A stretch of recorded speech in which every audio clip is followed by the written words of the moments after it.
আসসালামু আলাইকুম। Russell viper এমন একটি সাপ যেটা খুব হিংস্র ও বিষধর। রাসেল ভাইপার থেকে কিভাবে বাঁচবেন?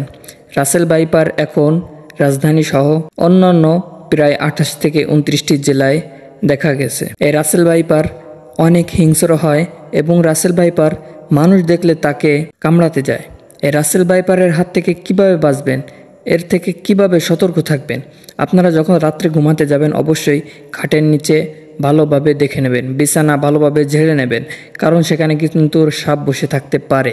এবং আপনারা যখন কাজ কামে যাবেন তখন আপনারা জঙ্গল পথ থেকে দূরে থাকবেন এবং সবসময় পার দিকে নজর রাখবেন। রাসেল ভাইপার এমন একটি সাপ যেটা কামড়ালে মানুষ 10 থেকে 15 মিনিটই বেশি বাঁচে না।